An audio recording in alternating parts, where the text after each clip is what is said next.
তিতির,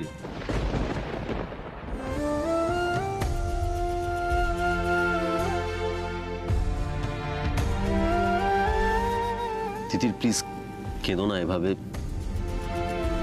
please কেঁদো না। আমি ওয়েট, এটা দেখো।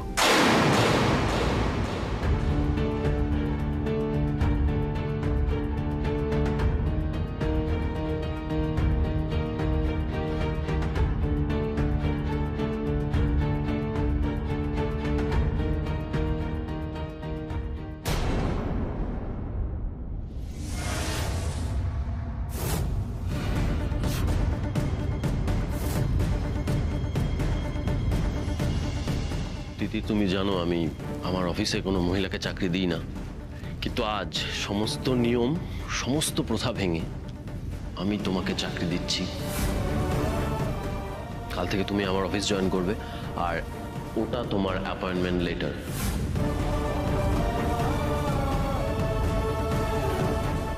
চাকরি দেওয়া না দেওয়াটা আপনার হাতে, আর সেই চাকরি গ্রহণ করা না করা আমার হাতে। আমি আপনার কোম্পানিতে চাকরি করব না।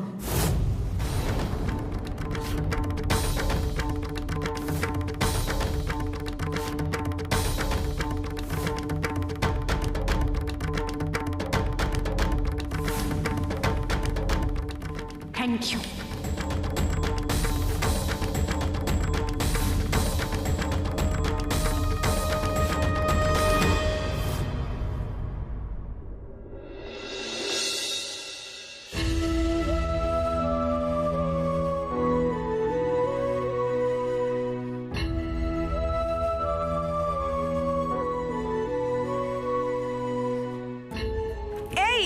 এগুলো নেবে না?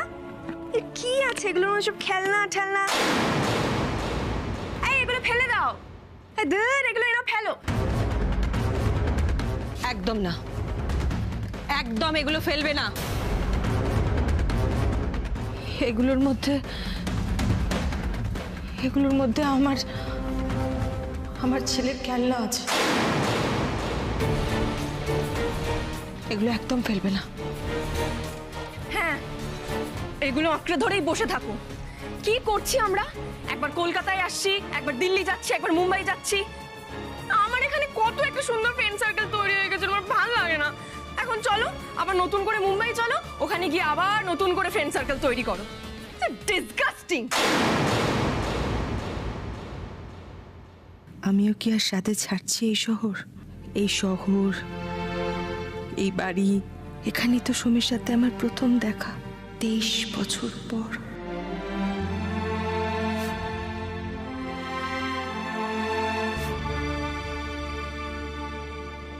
আপনি তাহলে সেই বিখ্যাত মিতা ব্যানার্জি?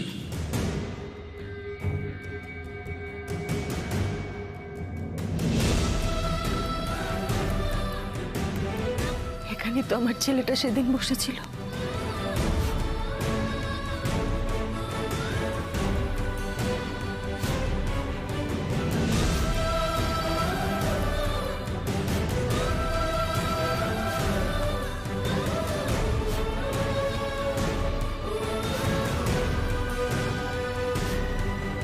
এবার দয়া করে আমাদেরকে রেহাই দিন, দয়া করে আমাদের সঙ্গে আর কোনো রকম ইমোশনাল গেম খেলবেন না। আর আমার কাছে একজনই আমার মা, তার নাম মালিনী ব্যানার্জি। না না না না, আমাকে তো এক্ষুনি এখান থেকে বেরিয়ে যেতে হবে।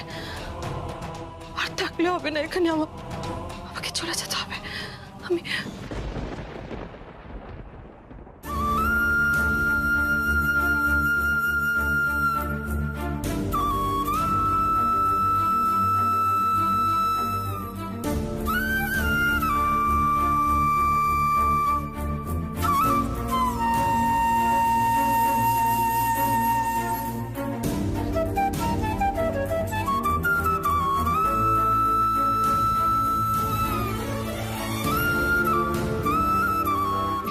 এই বাড়িতেই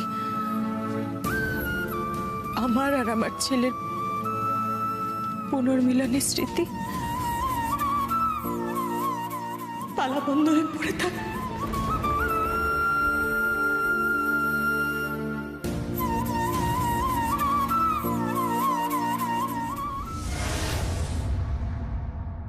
কেন তুমি চাকরি করবে না?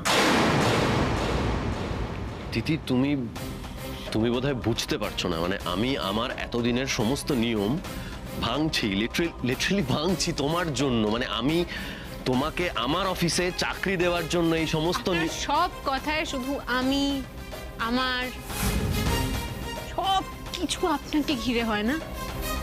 খুব ইগো না আপনার? আসলে আপনার জন্মদাত্রী মা আমাকে প্রথমে চাকরিটা দিয়েছিলেন, তখন থেকে আপনি সেটা মানতে পারেননি। তারপর আপনি ভাবছেন আপনার স্ত্রীকে আপনার মা চাকরি দিচ্ছে, টার্মিনেট করে দিচ্ছে। এই আপনার মায়ের চাকরি দেওয়া, কেড়ে নেওয়া, এগুলো আপনার পৌরুষ আর অহংই লাগছে না? তাই আপনি এই ইগোর লড়াইটাকে একটু সমানে সমানে নিয়ে আসতে চাইছেন, সেই জন্যই আমাকে চাকরিটা দিচ্ছেন, তাই তো?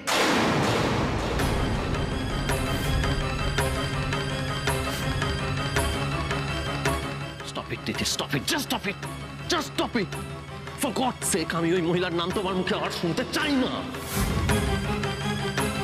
উনি আমার মা নন, আমার মা মালিনী ব্যানার্জি, উনি নন। That's it. সুরজ বাবু,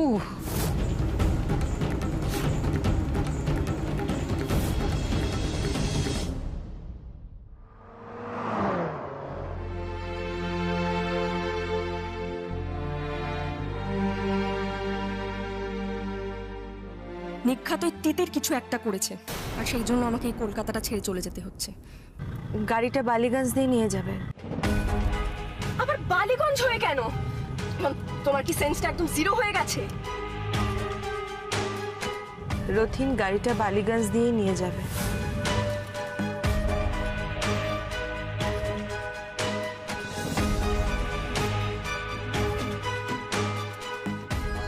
দাঁড়াও দাঁড়াও দাঁড়াও, মম আবার এখানে কেন থামাচ্ছ তুমি? মাম, আমি সিরিয়াসলি বলছি, বাড়ি ফিরে যাব। তুমি একা যাও মুম্বাইতে।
না, আর এখানে থাকা ঠিক হবে না। চলে যাবার জন্য অনেক কষ্ট করে সাহস সঞ্চয় করেছি, সেটা হারিয়ে ফেলে চলবে না। চলো এয়ারপোর্ট চলো।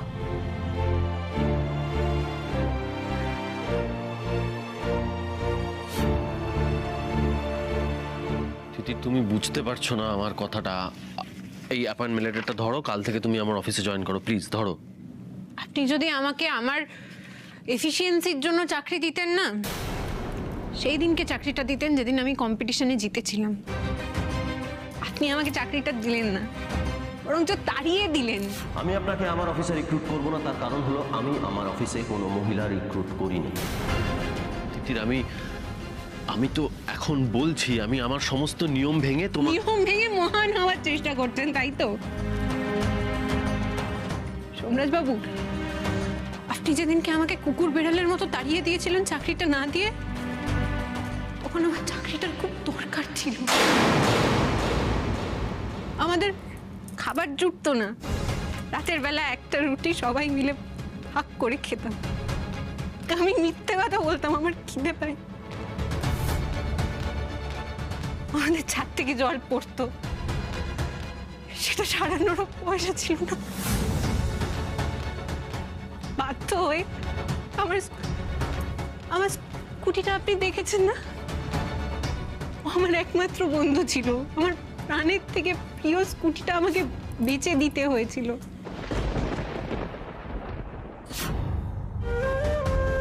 তিতির বিয়ে, কোয়েলের কলেজের ফিজ, মুনিয়ার বিউটিশিয়ান কোর্স, পড়াশোনা, এই সব কিছুর জন্য টাকা লাগতো, টাকা। এই সব কিছুর মধ্যে বাবার অ্যাক্সিডেন্ট হয়ে বাবা বাড়িতে বসে গেল। আমি দেখতাম আমার মা সারা দিন খাটাখাটনি করে অসুস্থ শরীরে রাত জেগে ব্লাউজ সেলাই করছে। আমার চাকরিটা খুব দরকার ছিল সোমরাজবাবু, খুব। তারপর ফাইনালি রাজ্যর এঙ্গেজমেন্টের অর্ডারটা পেলাম। আমার মনে হলো ফাইনালি আমি কাজ করা শুরু করব। আপনাদের বাড়িতে এলাম, আপনি সেই দিনও আমাকে পরনাস্তি অপমান করে বাড়ি থেকে তাড়িয়ে দিলেন। আমি তো জানতাম আপনি শুধু চুরি করেন, এখন তো দেখছি রাহাজানিও করেন। তাই আমাকে বাধ্য হয়ে আপনার অফিসে তিমির বরণ তলাপাত্র সেজে দিনের পর দিন চাকরি করে যেতে হয়েছে, এটা প্রমাণ করার জন্য যে মেয়েরাও ছেলেদের মতো সমানভাবে সক্ষম। ছেলেরা যা পারে মেয়েরাও তাই পারে, কিছু কিছু ক্ষেত্রে বেশি।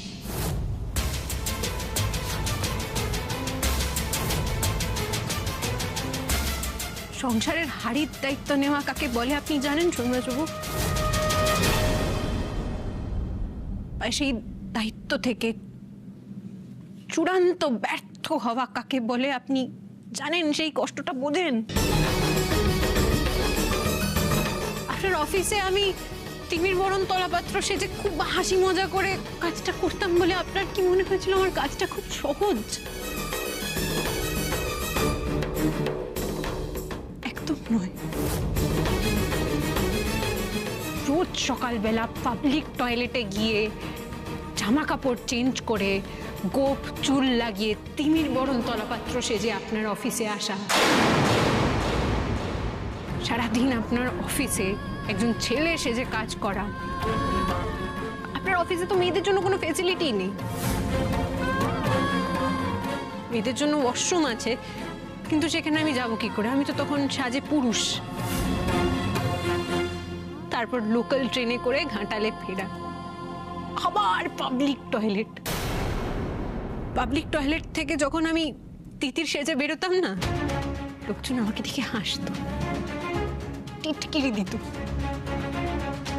পাবলিকের টিটকিরি কি জানেন আপনি?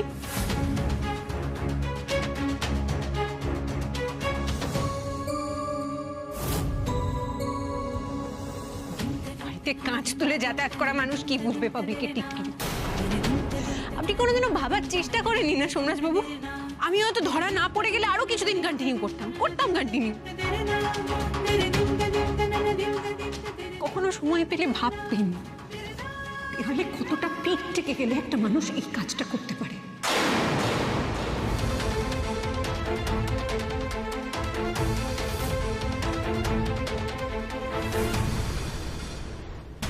যখন আমার চাকরির প্রয়োজন ছিল তখন কিন্তু আপনি আমায় চাকরি দেননি। তারপর ফাইনালি আমি মিতা ব্যানার্জির অফিসে চাকরি পেলাম। আপনি সেই চাকরি নিয়েও ঝামেলা করলেন। আমি কিন্তু আপনাকে সিরিয়াসলি বলছি, আপনি চাকরি করতে যাবেন না, আপনি বাইরে বেরোবেন না চাকরি করতে। আমার নাকি চাকরি করার প্রয়োজন নেই? আমার বাবা মাকে আপনি টাকা দেবেন, আমি আপনার থেকে সেই টাকা নেব। এত ঝামেলা হয়ে যাওয়ার পরেও আপনি একবার বললেন না, তিতির তোমার অন্য কারোর অফিসে চাকরি করার প্রয়োজন নেই, তুমি আমার অফিসে চাকরি করো। আমার ট্যালেন্ট বা এফিসিয়েন্সি নিয়ে তো আপনার কোনো প্রশ্ন থাকার কথা নয়, কারণ তিমির বরণ তলপাত্র হিসেবে তো আমি নিজেকে প্রমাণ করেছি। আমি তো আপনাকে দেখিয়েছি যে আমি এফিসিয়েন্ট, আমি ট্যালেন্টেড। এত ঘটনা ঘটে গেছে তাও আপনাকে নাড়া দেয়নি। আপনার একবারের জন্য মনে হয়নি আমার সমস্ত অচলায়তন ভেঙে আমি তিতিরকে আমার অফিসে চাকরি দেব? তাহলে আজকে হঠাৎ আপনার এই চাকরি দেওয়ার ইচ্ছেটা কেন জাগলো?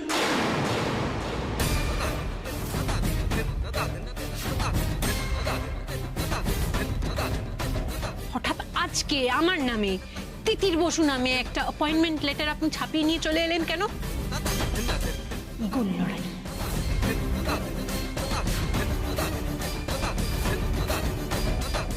মিতা ব্যানার্জি, আপনার জন্মদাত্রী মায়ের সঙ্গে আপনার ইগোর লড়াই। আপনি স্বীকার করুন আর না করুন, মানুন আর না মানুন, আমি জানি সবটাই আপনার ইগোর লড়াই।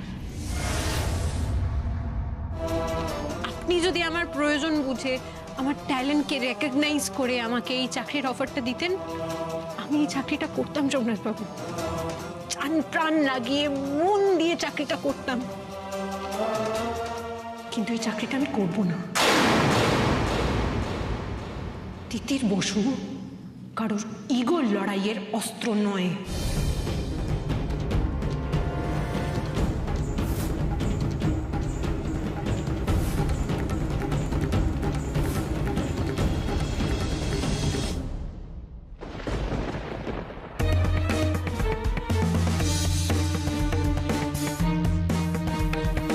মিতা ব্যানার্জি, আপনার জন্মদাত্রী মায়ের সঙ্গে আপনার ইগোর লড়াই। স্বীকার করুন আর না করুন, মানুন আর না মানুন, আমি জানি সবটাই আপনার ইগোর লড়াই।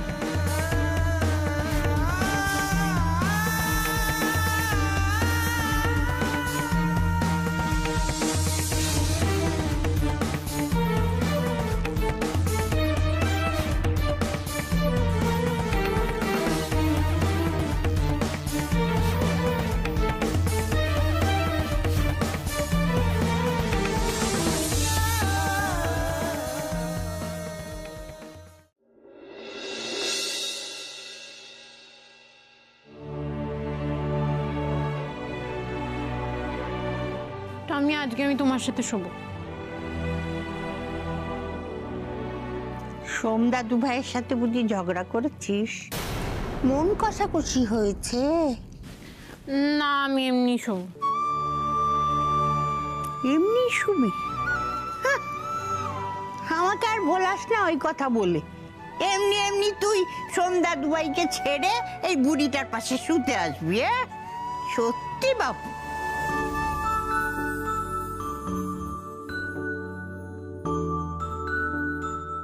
কেঁদে কেঁদে তো মুখ চোখ ফুলিয়ে দিয়েছিস, তাতে কিছু খাসনি, তাই তো?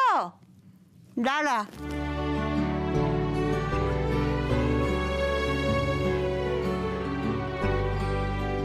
এই নে, এটা খা, খেয়ে নে। না, ওরম করলে হয় না, রাতে না খেয়ে থাকতে নেই। ধরো, হা করো। এই তো লক্ষ্মী মেয়ে। আর একটা খাবি না? আচ্ছা, ঠিক আছে। জানিস তো তিতির বউ, তোর দাদুর সঙ্গে আমার যখন ঝগড়া হতো, মন কষাকষি হতো, তখন আমি রেগে গিয়ে পাশের ঘরে খিল বন্ধ করে শুয়ে পড়তাম। তারপর তোর দাদু এসে, ও মহামায়া দরজা খোলো, তুমি ছাড়া আমার তো ঘুম হবে না, মহামায়া লক্ষ্মী সোনা দরজাটা খোলো, দরজাটা খোলো। আমি অমনি দরজা খুলে দিতাম, আমাকে নিয়ে গিয়ে শুয়ে পড়তো। দেখ না, তোরটাও এলো বলে সুর করে এখানে এসে তোর হাত ধরে তোকে নিয়ে যাবে। চিন্তা করিস না। আমি, আমাদের সমস্যাটা এত সহজ নয়, কত জটিল। ইগো ইগো ইগো আজকে বাবা, মিতা ম্যাম, সোমরাজবাবু সবাইকে একেবারে শেষ করে দিচ্ছে। এত কষ্ট করে সবাইকে এক করলাম, অথচ বালির পাহাড়ের মতো সব কিছু ভেঙে চুরমার হয়ে গেল। সঙ্গে আমার ফ্যাশন ডিজাইনার হওয়ার স্বপ্নটাও ভেঙে গেল। আর কবে চাকরি পাবো, কোথায় পাবো, আদৌ পাবো কিনা। আচ্ছা, মিতা ম্যাম কি চলে গেছে মুম্বাই? ফ্লাইট ছেড়ে দিয়েছে এতক্ষণে?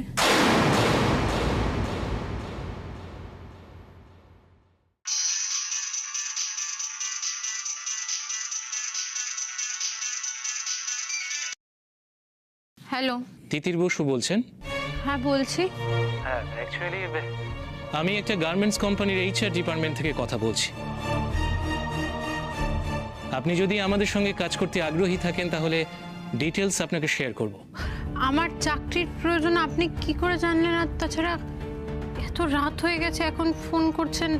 আসলে Mita Banerjee Kolkata wing close down করেছে, এইমাত্র খবর এসেছে। বুঝতেই পারছেন, ছোট্ট ইন্ডাস্ট্রি, কে কোথায় কাজ করছে সব খবরই রাখতে হয়। আমরা খবর নিয়ে জেনেছি যে আপনি ওই কোম্পানির একজন জেম, তাই আর সময় নষ্ট না করে এত রাত্রে আপনাকে ফোন করলাম। কারণ আমি ফোন না করলে অন্য কোম্পানি নিশ্চয়ই আপনাকে ফোন করতো। তাহলে ম্যাম, আগামীকাল আমাদের সিইওর সঙ্গে একটা অনলাইন ইন্টারভিউ কি অ্যারেঞ্জ করব সন্ধ্যের দিকে? হ্যাঁ, কোনো অসুবিধা নেই, আমি ইন্টারভিউটা দেব, অবশ্যই দেব। Thank you so much. চাকরিটা আমার খুব দরকার।